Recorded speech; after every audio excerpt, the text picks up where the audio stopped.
नमस्कार। आगम आयुर्वेद व्याख्यानमाला इस सत्र का 8वां व्याख्यान आज हम करने जा रहे हैं। पूरे देश भर नवरात्रि की धूम चल रही है। नवरात्रि का उत्सव पूरे हिंदुस्तान में सभी प्रांतों में मनाया जाता है। इसलिए ये नवरात्रि के पर्व के लिए मेरी ओर से आपको सभी को हार्दिक शुभकामनाएं। और ये पर्व ऐसा है कि शरद ऋतु की शुरुआत इससे होती है, तो ये जो बदल है उसके लिए नवरात्रि बनाई जाती है। तो सभी को इसमें ऊर्जा और उत्साह मिले, ऐसी मेरी सबको मनोकामना है। रक्त मोक्षण इस विषय के ऊपर हम गए सत्र में व्याख्यान किया है और जलौकावचरण विशेषतः रक्त मोक्षण का जो एक प्रकार है उसके बारे में हमने जानकारी और उसके कुछ प्रैक्टिकल एक्सपीरियंस या अनुभव हमने सुने हैं। रक्त मोक्षण के बाद जो दूसरा कर्म आता है रक्त मोक्षण का जो बताया है वो है सिरावेद। सिरावेद एक ऐसा है कि नित्य प्रैक्टिस में हम कभी भी कर सकते हैं। आजकल जो बदलाव आया है, टेक्निकल जो एडवांसेस हुए हैं, तो अलग अलग प्रकार के नीडल्स मार्केट में उपलब्ध है। पुराने जमाने में जब सिरावेद करना पड़ता तो सिरा का व्यधन यानी वो कट करना की आवश्यकता थी और वो वैसे आजकल के दृष्टि से वो थोड़ा कठिन है। लेकिन आजकल ये जो टेक्निकल एडवांसेस है उसके माध्यम से सिरावेद करना काफी आसान रहा है। तो ऐसे ये नित्य प्रैक्टिस में सिरावेद का अवलंब हम नित्य करते हैं। मेरे डिस्पेंसरी में कम से कम 500 रक्त मोक्षण के केसेस हर साल में करता हूं, उसमें सिरावेद ज्यादा रहता है। अलग अलग प्रकार के रक्त मोक्षण में सिरावेद का एक अलग ही महत्व है। मैंने बताया वैसा कि कभी भी कर सकते हैं, अल्पकाल में होता है, सद्य फलदायी है और पेशेंट को उसमें काफी कम ईजा या कुछ तकलीफ होती है। पूरे रक्त मोक्षण में 63 व्याधि ऐसे बताए कि जो रक्त प्रदोषज है और उसमें रक्त मोक्षण करना आवश्यक बताया है। उसमें से सिरावेद कम से कम हम 25-26 डिसीज ऐसे हैं कि उसमें सिरावेद करते हैं। सबसे प्रमुख व्याधि है विसर्प, जिसमें रक्त मोक्षण ही एक आवश्यक उपाय है। विसर्प के अनुभव इतने मैं बता सकता हूं, लेकिन कुछ जिसे हम हाईलाइट करते हैं ऐसे 2-4-5 केस मैं आपके सामने बताता हूं। जो वाइटल ऑर्गन में विसर्प होता है तब उसका पेन, उसकी सिवियरिटी ज्यादा रहती है। मेरे पास एक पैथोलॉजिस्ट, मेरी जो पुरानी पेशेंट थी, उसके आंख में अपने यहाँ जो पक्ष्म वर्त्म बताया है यानी आईलिड्स, उसके ऊपर विसर्प यानी हर्पीज जोस्टर की बीमारी, काफी बड़ा व्रण और सूजन थी। 5 दिन 6 दिन एंटीवायरल, एनाल्जेसिक, एंटीबायोटिक लेने के बावजूद भी दर्द कम नहीं हो रहा था और नींद भी नहीं थी। इसलिए उन्होंने 2 दिन सेडेशन यानी कंपोज जैसे इंजेक्टेबल लेने के बावजूद भी उसको नींद भी नहीं आ रही थी। ऐसे अवस्था में उसे एकदम याद आया कि ये हम अभी एलोपैथी के बिना होने वाला नहीं है, तो हम आयुर्वेद की चिकित्सा करें। तो मेरी पुरानी पेशेंट होने की वजह से वो मेरे पास आ गई और वो आते समय पूरा सर नीचे झुकाकर आंख हाथ में बंद करके वो बोल रही थी कि किसी भी हालत में ये मेरा जो दर्द है वो पहले कम करो।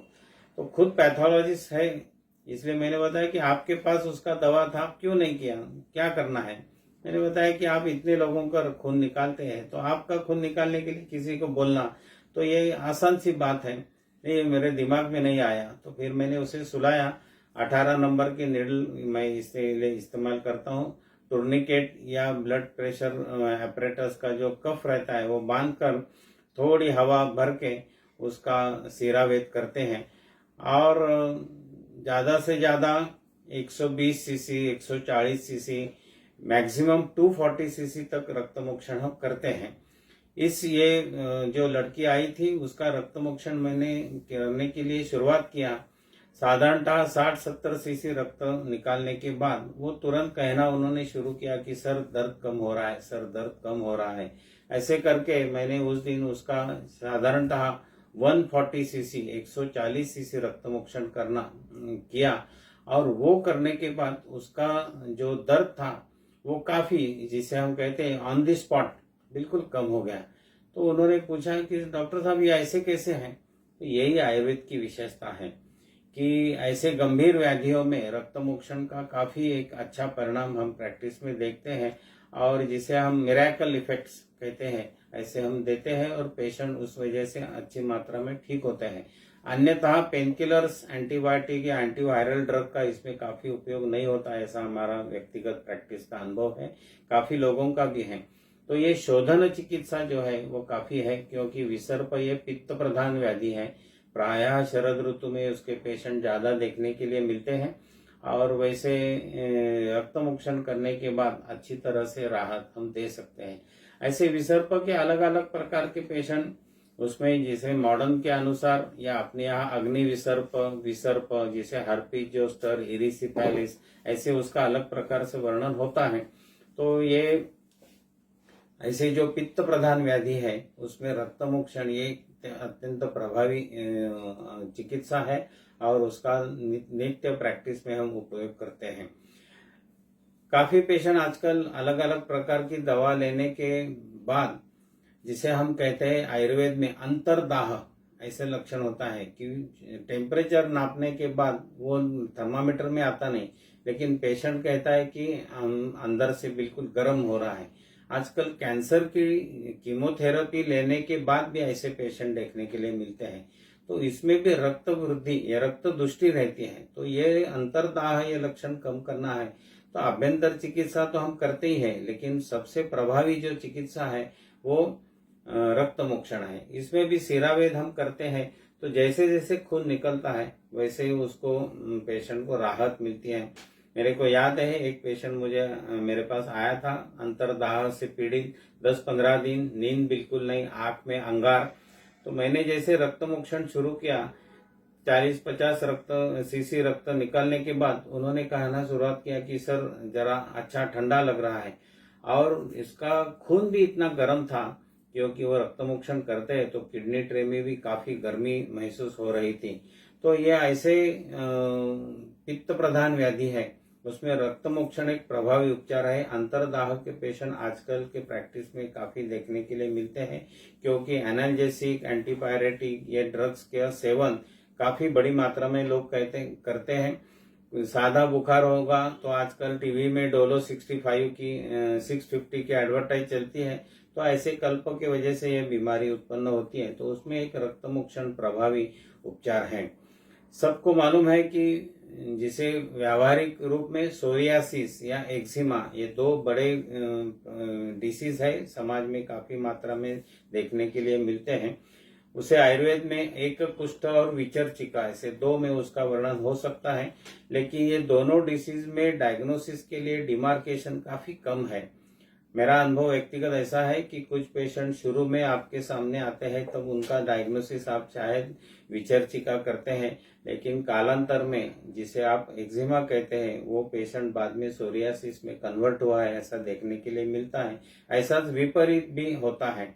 तो ये दोनों डिसीज ऐसे हैं कि उसमें पक्षात छर्दयत यानी विरेचन, वमन लेना है, उसके साथ विरेचन और रक्त मोक्षण ये चिकित्सा हम करते हैं। तो ऐसे कहा जाता है कि सोरियासिस ये विकार ऐसा है कि उसे पूर्णतः आराम नहीं होता है, यानी वो अपुनर्भव नहीं है, ऐसे कहा जाता है। लेकिन सोरियासिस के काफी पेशेंट मैंने रक्त मोक्षण, विरेचन और वमन इस माध्यम से किए हैं, और 10-15 साल 20 साल का फॉलोअप है कि जिसे पुनः ये सोरियासिस की बीमारी नहीं हुई है। मेरे को याद है एक लड़की मेरे पास आई थी इंजीनियरिंग कॉलेज की, पूरे शरीर में उसके इतने धब्बे और सब स्केलिंग था, उसे फर्स्ट टाइम सिरावेद करने के लिए आधा इंच की जगह भी नहीं थी। तो शुरू में मैंने शमन चिकित्सा और विरेचन करवाया तो थोड़ी राहत मिल गई। बाद में मैंने उसे सुलाया और कुरपर संधि के यहाँ से सिरावेद करके उसका खून निकालना शुरू किया। बिल्कुल दुबली और छोटी लड़की थी, इंजीनियरिंग की फर्स्ट या सेकंड ईयर कॉलेज में पढ़ती थी। उसको रक्त मोक्षण करने को भी मेरे को ऐसे लग रहा था इतनी कोमल और ऐसी ये लड़की है, लेकिन व्याधि पूर्णतः उसका निष्कासन करना है तो इसकी आवश्यकता थी। वो भी पहले घबराती थी, लेकिन बाद में उसे मालूम हो गया कि ये रक्तमोक्षण करने के बाद उसे काफी अच्छी राहत मिलती है। तो वो ही 15-20 दिन के बाद खुद आकर कहती थी, डॉक्टर साहब, मुझे वो चाचा कहते थे, डॉक्टर अंकल वो रक्त निकालो, उससे मुझे काफी आराम मिलता है। और मुझे याद है कि एक 4-4.5 महीने की ट्रीटमेंट के बाद पूर्णतः वो सोरियासिस की उसकी जो बीमारी थी वो रक्तमोक्षण और विरेचन इस माध्यम से चली गई। अभी वो शादी हो गई, उसके 2 लड़के हैं और 15-20 साल का उसका मेरा फॉलोअप है। फिर से वो व्याधि उसको उत्पन्न नहीं हुए हैं। तो ऐसे एक्जिमा या सोरियासिस, जिसे हम एकक कुष्ठ या विचर्चिका कुछ भी कह सकते हैं, तो ये दोनों प्रधान व्याधियों में रक्तमोक्षण एक आवश्यक चिकित्सा है, ऐसा मेरा कहना है। बाकी के आभ्यंतर चिकित्सा और कभी विरेचन और वमन के साथ भी। एक दिन डिस्पेंसरी में बैठा था, मेरे डिस्पेंसरी के बाजू के बिल्डिंग में एक गुजराती बूढ़ी औरत, उसका हाथ एकाएक उड़ना चालू हो गया, जिसे हम आक्षेपक कह सकते हैं। ऐसा हाथ बिल्कुल थाड़ थाड़ ऐसे वो उड़ना चालू हो गया। तो उसका लड़का था, वो घबरा गया कि क्या हो गया, मुझे बुलाने के लिए ऐसे ऐसी माँ है और उसको तकलीफ हो रही है। तो मुझे याद आ गया कि ये ऐसी कुछ बीमारी हो सकती है, इसलिए मैं जाते समय ही किडनी ट्रे, 18 नंबर का नीडल और ये ट्यूब सब लेके गया था। देखने के बाद मालूम हो गया कि वो, जिसे हम कहते हैं कोष्ठ गति और शाखा गति, तो शाखा गति होती है तो ऐसे ऊर्ध्व शाखा या अधः शाखा में ऐसे आक्षेपक जैसे लक्षण उत्पन्न होते हैं। तो तुरंत मैंने वो शाखा गति है तो नजदीक की मार्ग से रक्तमोक्षण करना, यह अपने यहाँ सिद्धांत बताया है। तो तुरंत ब्लड प्रेशर एपरेटस लगाया और कुरुपर संधि के यहाँ से 18 नंबर नीडल इस्तेमाल करके सलाइन की जो ट्यूब रहती है उसके माध्यम से रक्तमोक्षण किया। ऑन द स्पॉट, यानी 10-15 मिनट का समय गया होगा, उसी समय उसका हाथ जो उड़ना चालू था वो बिल्कुल बंद हो गया। 4-8 दिन के बाद फिर एक बार किया, 3 बार रक्तमोक्षण करने के बाद वो व्याधि उसे फिर से हुई नहीं। तो ऐसे कभी कभी चमत्कार प्रैक्टिस में हम दिखाते हैं, तो ऐसे अलग अलग प्रकार के पेशेंट अपने पास आते हैं। और अपने डिस्पेंसरी में मैं काफी बार कहता हूँ कि एक बड़ा बोर्ड, इतने इतने व्याधियों में चिकित्सा की जाती है, ऐसी करने की आवश्यकता नहीं होती। अपने पेशेंट ही अपने एडवर्टाइज करते हैं। तो ऐसे एक अलग अनुभव और रक्तमोक्षण का एक, जिसे हम सद्य फलदायी चिकित्सा, ऐसा अनुभव मैंने लिया है। आजकल स्किन डिसीज में और एक डिसीज देखने के लिए मिलता है जिसे मॉडर्न में लाइकेन प्लैनस कहते हैं। आयुर्वेद में उसका वर्णन नीलिका ऐसे हो सकता है। शायद इसके बारे में किसी का मतभेद हो सकता है, लेकिन मैं उसे नीलिका कहता हूँ। और वही सब लक्षण लाइकेन प्लैनस करके, ये भी दीर्घकाल चलने वाला या कभी कभी असाध्य या याप्य इस प्रकार का व्याधि है। लेकिन मेरा अनुभव है कि हर 15 दिन के बाद रक्तमोक्षण, विरेचन और आभ्यंतर चिकित्सा ऐसे करने के बाद ये नीलिका व्याधि भी पूर्णतः नष्ट होता है। उसमें भी सिरावेद करो और विरेचन देना और बाद में आभ्यंतर चिकित्सा आपकी मति के अनुसार हम दे सकते हैं। तो नीलिका व्याधि भी काफी मैंने पेशेंट इसके किए हैं और मैंने बताया वैसा काफी साल का उसका फॉलोअप मेरे पास है।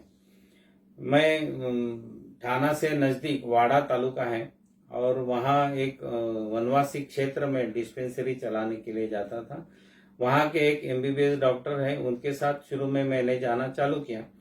तो उस समय उस एरिया में मलेरिया काफी फैला हुआ था।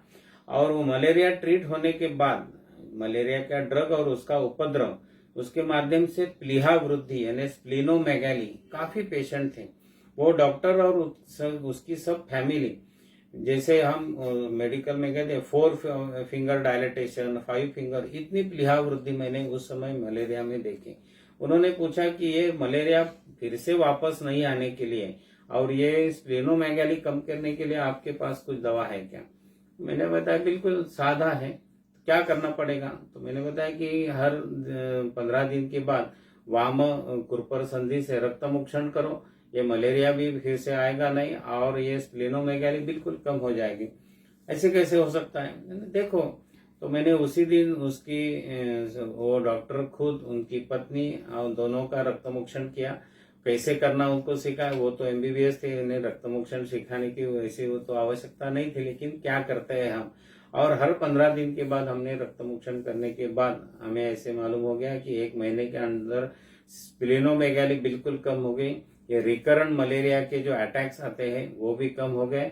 और मेरे प्रैक्टिस में यकृत दाल्यूदर और प्लीहोदर ऐसे काफी पेशेंट देखने के लिए मिलते हैं। उसमें ये रक्तमोक्षण एक प्रभावी उपचार है, जिसे स्प्लीन यानी प्लीहा जो है नॉर्मल स्थिति में आती है। और एक अच्छा परिणाम ये रक्तमोक्षण का मैंने काफी पेशेंट में देखा है।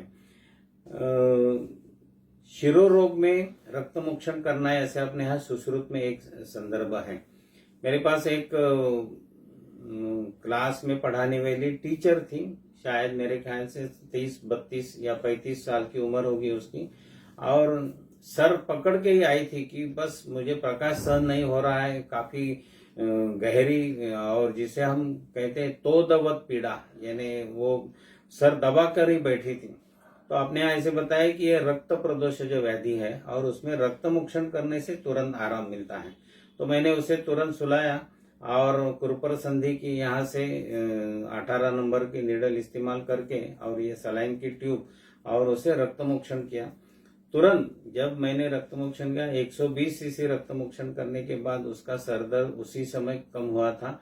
बाद में हर 8 दिन के बाद में कुछ 15 दिन के बाद ऐसे करके वो उसका शिरोरोग का जो शिरशूल, आजकल ये शिरशूल में कभी भ्रम रहता है कभी शूल रहता है, तो इसे माइग्रेन, वर्टिगो ऐसे अलग अलग डायग्नोसिस करके पेशेंट आते हैं।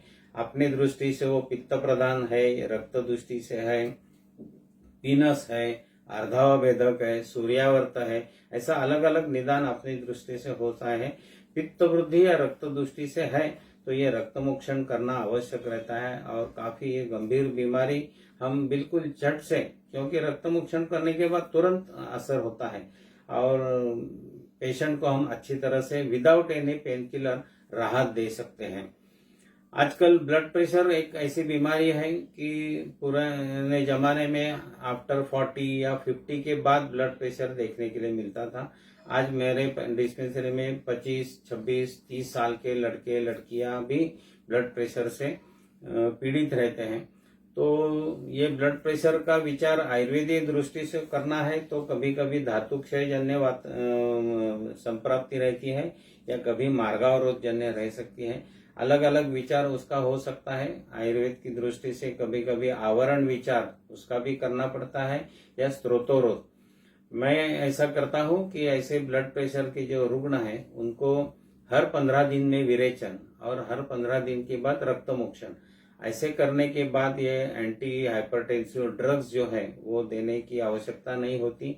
और ये जो प्राइमरी कंडीशन में है 30 साल, 25 साल, 35 साल के जो रुग्ण हैं उनमें ये काफी परिणामकारक उपचार होता है और इतनी कम उम्र में एंटी हाइपरटेंसिव ड्रग देने की आवश्यकता नहीं होती है। नहीं तो ये ड्रग एक बार चालू करते हैं हम तो लाइफ लॉन्ग लेना पड़ता है और उसके भी काफी दुष्परिणाम अपने शरीर में व्यक्त होते हैं। तो ये ब्लड प्रेशर की बीमारी भी रक्तमोक्षण और विरेचन, क्योंकि ये पित्त की चिकित्सा है और ये पित्त वृद्धि की वजह से होता है, तो उसका एक प्रभावी उपचार मैंने देखा है। इसके काफी गंभीर रुग्ण भी मैंने ट्रीट किए हैं। जैसे रीनल आर्टरी स्टेनोसिस का पेशेंट मेरे पास आया था। वैसे तो उम्र से ज्यादा, यानी उनकी उम्र मेरे याद होगी तो 68 या 69 की थी और उनका बीपी 240/140 इतना था। डॉक्टर परेशान हो गए कि कितनी मल्टी डोज थेरेपी देने के बावजूद उनका ब्लड प्रेशर कम नहीं हो रहा था। तो मैंने देखा, वो आए थे कि आप कुछ कर सकते हैं क्या? तो करेंगे।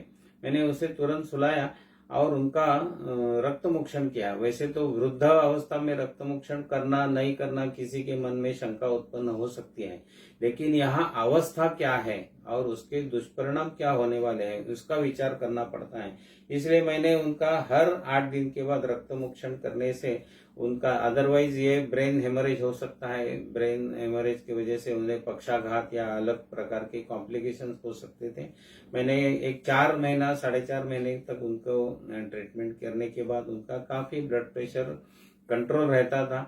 उसमें फिजिक्स का लॉ है, वॉल्यूम जब कम होता है तो प्रेशर डाउन होता है। तो हम रक्तमोक्षण करने से ब्लड की वॉल्यूम कम होती है, प्रेशर डाउन होता है। तो इतना सीधा सा सिद्धांत है, लेकिन वो करने की आवश्यकता है। मेरा अनुभव ऐसा है कि आपने काफी वैद्य जो है ऐसे केस अपने हाथ में लेते ही नहीं है, जो भी कंसल्टेंट की ट्रीटमेंट है उनके ऊपर डिपेंड रहते हैं। तो आयुर्वेद को बढ़ावा कैसे मिलेगा? तो ऐसे गंभीर केस भी हमने प्रैक्टिस में टैकल करने चाहिए, ऐसा मेरा कहना है।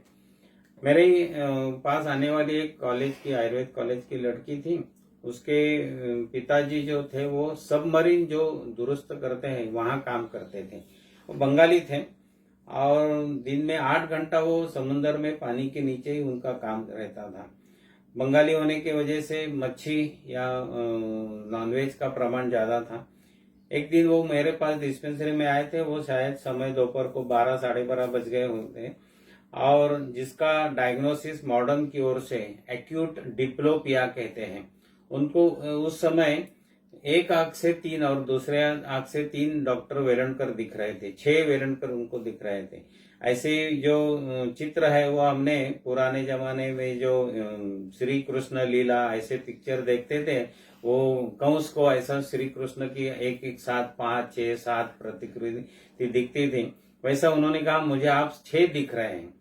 तो ये शिरस्थ विकृति है, क्योंकि वो रक्त प्रदोषज व्याधि। उनकी सब हिस्ट्री लेने के बाद मैंने तुरंत उनसे रक्त मोक्षण करवाया। दोपहर का मेरे को याद है, मार्च या अप्रैल का महीना था, 12 साढ़े 12 बज गए थे, पित्त का काल था।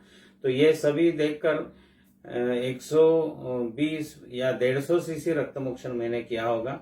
बाद में सुवर्ण सुच्छेकर है, पथ्यादि काढ़ा है, ऐसे लघु सुच्छेकर, ऐसे आभ्यंतर कल्प उसमें इस्तेमाल किए।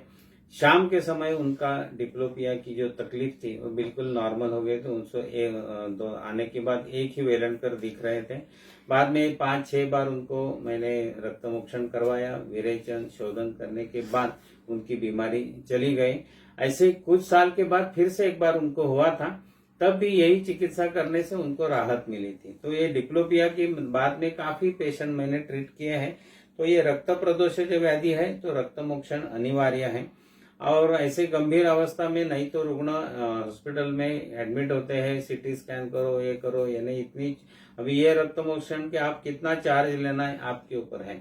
अदरवाइज लाखों रुपया आजकल खर्चा होते हैं, क्योंकि आईसीयू में भर्ती होते हैं, स्कैन करना पड़ता है, उसकी भी कीमत अलग अलग प्रकार की होती है।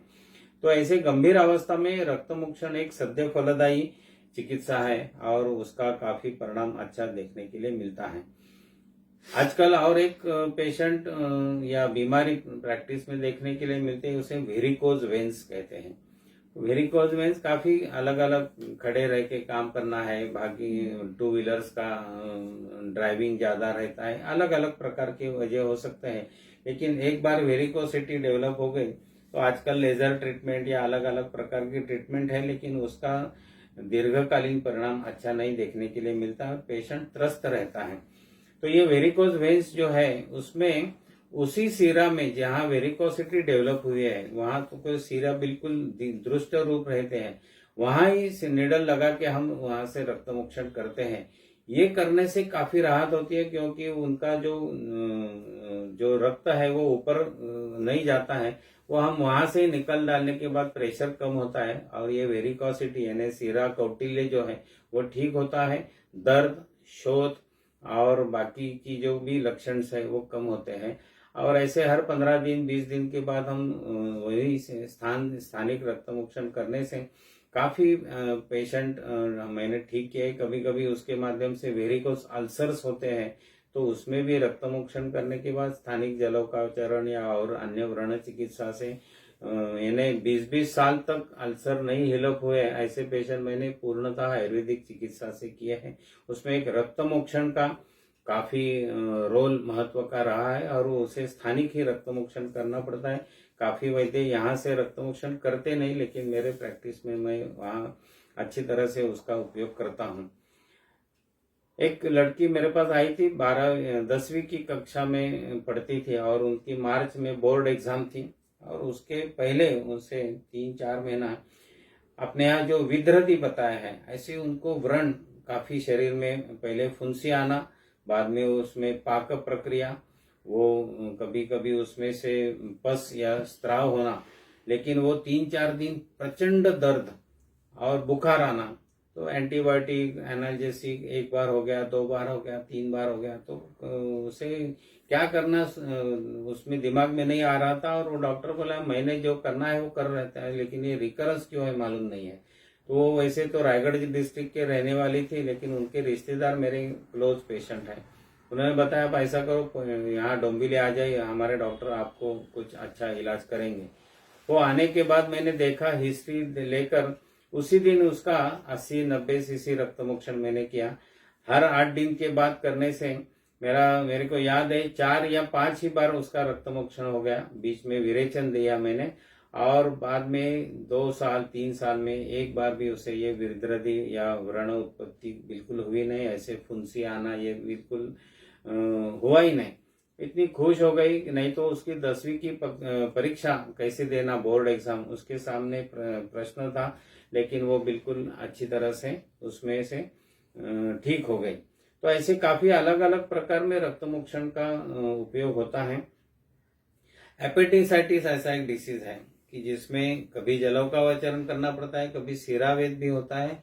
जैसे हमारे शेंडे शास्त्री थे, वो सिरा व्यधन कहते हैं, जो डायबिटिक निडल जो मिलती है 26 नंबर से, जहां एक्यूट पेन रहता है वहां उसे खाली प्रिक करने का, और ये प्रिक करने के बाद जो भी 2-4 बूंद 5 बूंद इतना ही खून आता है, तो उसके माध्यम से भी वो जो एक्यूट अटैक है वो सब एक्यूट होता है या वो बिल्कुल चला जाता है ऐसा, क्योंकि वो इन्फ्लेमेटरी कंडीशन रहती है। उसके साथ बाद में विरेचन है, अभ्यंतर चिकित्सा जो भी करना है वो आप कर सकते हैं। लेकिन ये वेदन चिकित्सा भी ऐसे काफी अलग अलग प्रकार से होती है। मैंने देखा है कि क्रॉनिक स्टोमाटाइटिस, जिसे आयुर्वेद में मुखपाक कहा है, काफी अलग अलग चिकित्सा करने के बाद भी वो रिकरेंस नहीं कम होता है। तो जिह्वा उसको ऊपर करके, जो फ्रेन्यूलम कहते हैं, उसके बाजू में जो सिरा रहती है वो 26 नंबर से वहां प्रिक करके रक्तमोक्षण करना एकदम प्रभावी उपचार है। और वहां से जो रक्तमोक्षण होता है ज्यादा से ज्यादा 1 सीसी 1.5 सीसी से नहीं होता है, लेकिन स्थानिक चिकित्सा करने के माध्यम से रक्त दुष्टि कम होती है और ये वारंवार मुखपाक होना ये कम होता है। कभी कभी ये मुख यानी बकल कैविटी का कैंसर भी हो सकता है। ऐसे भी पेशेंट में ये रक्तमोक्षण हमने किया है। मेरे को याद है कि सब म्यूकस फाइब्रोसिस के पेशेंट, उसमें भी हमने ये रक्तमोक्षण किया है और काफी राहत हमने दिया है। तो ये ऐसे एक वेधन चिकित्सा भी रक्तमोक्षण से सिमिलैरिटी रखने वाली है। उसे डायरेक्ट रक्तमोक्षण कहा जाए, इसमें ऊपर किसी वैद्यों की शायद मत भिन्नता हो सकती है, लेकिन ये भी रक्तमोक्षण का ही एक प्रकार है। और उस माध्यम से भी ऐसे रक्त प्रदोष जो व्याधि है उसमें हम काफी परिणाम देखते हैं।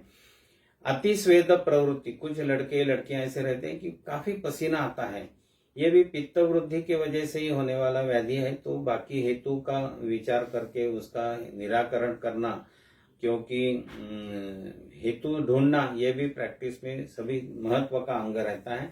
उसके साथ वो चिकित्सा करते हैं, उसमें एक रक्तमोक्षण है कि उसका एक अच्छा परिणाम होता है। और ये वारंवार होने वाली अतिस्वेद प्रवृत्ति जो है वो रक्तमोक्षण के बाद कम होती है, ऐसा हमारा अनुभव है।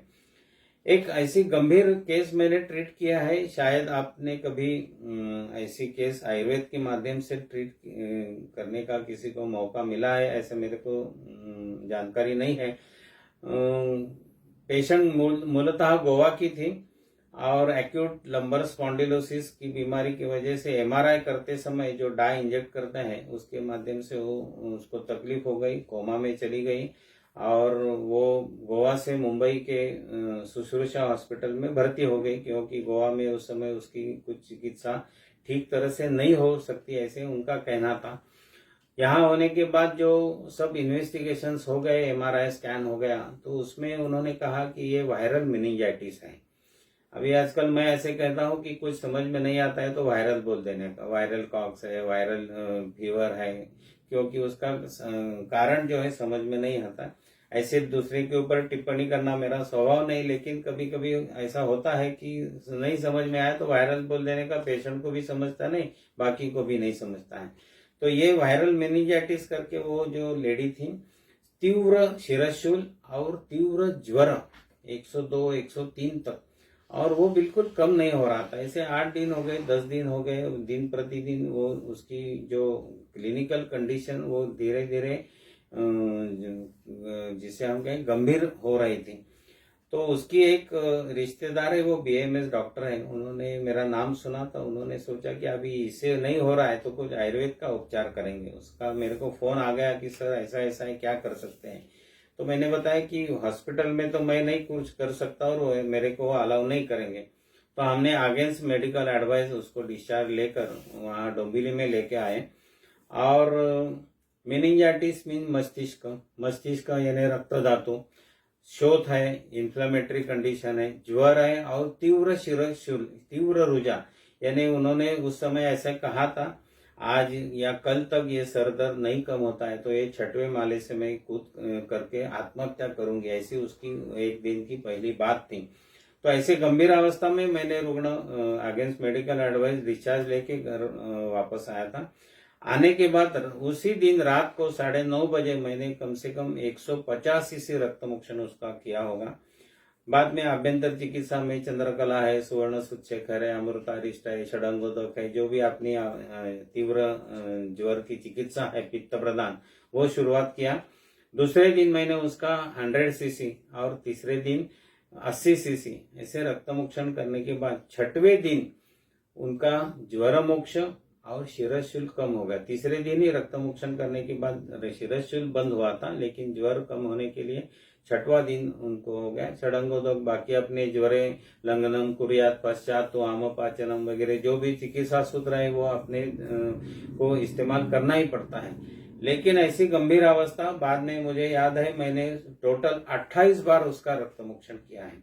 बाकी बाद में उसका बीच का कालावधि बढ़ाया था, लेकिन पूर्णतः वो ठीक हो गई। मेरे को जो याद आ रहा है जून में हमने जून आखिर के समय था, बारिश के सीजन था, उस समय डोंबिवली में लाया था। 15 अगस्त को पूर्णतः ठीक होके गोवा चली गई और अभी भी वो कभी साल में वापस आती है, 2 साल में तो मेरे को मिलकर जाती है। इस घटना को कम से कम 20-25 साल हो गए।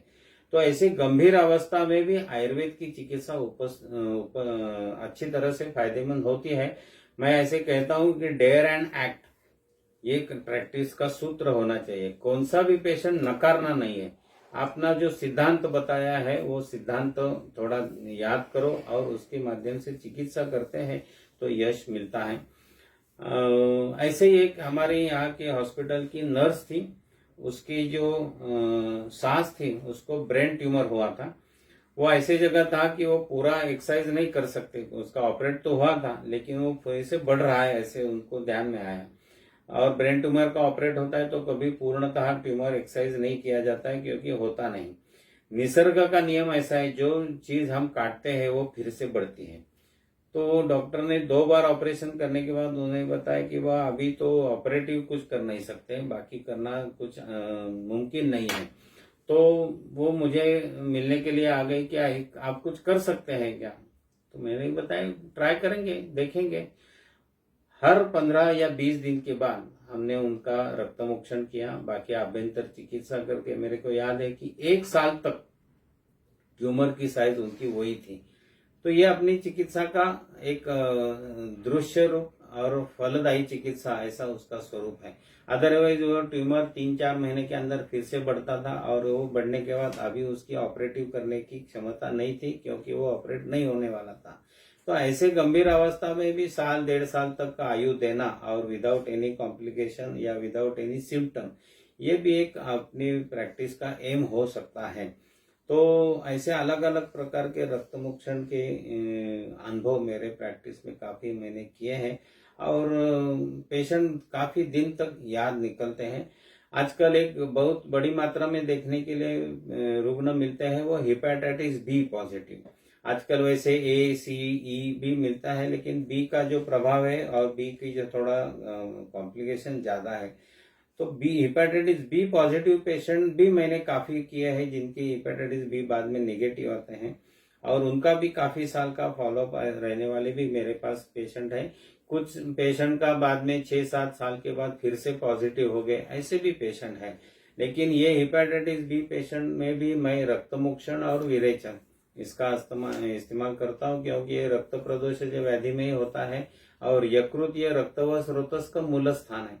तो मूल स्थान की चिकित्सा करनी है तो रक्त मोक्षण और विरेचन, ये दोनों चिकित्सा, शोधन चिकित्सा की जो अपने यहाँ कर्म बताए हैं वो करना है। बाकी आभ्यंतर चिकित्सा में जो भी आपको करना है, मैं इसमें आरोग्यवर्धिनी का इस्तेमाल करता हूँ, सुवर्ण सुच्छेखर है, पुनर्नवाष्टक काढ़ा है, या अलग अलग प्रकार के कल्प इस्तेमाल होते हैं। लेकिन ये हेपेटाइटिस बी की ट्रीटमेंट से काफी पेशेंट हेपेटाइटिस बी निगेटिव होते हैं। काफी पेशेंट का वायरल लोड कम होता है, यानी कुछ हजार, 14,000, 15,000, 22,000 का मेरे पास वायरल लोड का पेशेंट था। 4 महीने के ट्रीटमेंट में हमने कुछ 400, 450 तक नीचे लाया। और उसमें बाद में जो कॉम्प्लिकेशन होता है उसमें लीवर में सीरोटिक चेंजेस या फाइब्रोसिस होने की शंका रहती है या हो सकते हैं।